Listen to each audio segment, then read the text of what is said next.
लड़के को ऑफर दिया कि अगर मैं तुम्हें $1 मिलियन यानी कि 7 करोड़ दूं तो क्या तुम हवाई जहाज से बिना पैराशूट के कूद जाओगे। तो उस लड़के ने बिना सोचे समझे कहा, क्यों, मरना है क्या?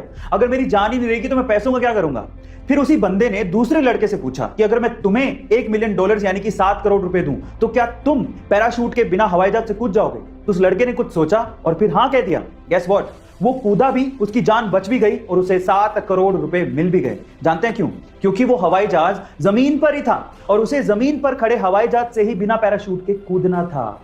गाइस, बहुत से लोग बिना सोचे समझे लाइफ में डिसीजन लेते हैं और अपने हाथ से बड़े मौके को गवा देते हैं, लेकिन समझदार लोग हर एक चीज में मौका ढूंढते हैं और उसे अपने हाथ से जाने नहीं देते। गाइस, आप कौन सी कैटेगरी में आते हैं कमेंट सेक्शन में जरूर लिखिएगा और ऐसे अमेजिंग वीडियोस के लिए शेयर, सब्सक्राइब एंड लाइक। मिलता है अगली वीडियो। दिलचस्प कहानी सुनाता हूं, ध्यान से सुनिएगा। एक बार एक पक्षी ठंडी जगह से उड़ रहा था, लेकिन ठंड इतनी ज्यादा थी कि वो ठंड के मारे जम गया और सीधे जमीन पर जाके गिर गया। पास से एक गाय जा रही थी, जिसने पक्षी को तड़पते देखा तो उसने पक्षी के ऊपर गोबर कर दिया। गोबर की गर्मी की वजह से वो पक्षी धीरे धीरे रिकवर करने लगा, उसकी ठंड कम होने लगी और उसे एहसास होने लगा कि वो शायद बच जाएगा, जिसकी वजह से वो खुशी के मारे गाना गाने लगा। पर उसके गाने को गलती से किसी बिल्ली ने सुन लिया। बिल्ली ने देखा कि आवाज कहां से आ रही है, तब उसे समझ में आया कि गोबर में एक पक्षी है जो गा रहा है। तो उसने गोबर से पक्षी को बाहर निकाला और खा गया। अब इस स्टोरी का मोरल क्या है, ध्यान से सुनिएगा। पहला, जरूरी नहीं है कि जो आप पे गोबर करे या आपको कष्ट दे वो आपका दुश्मन है।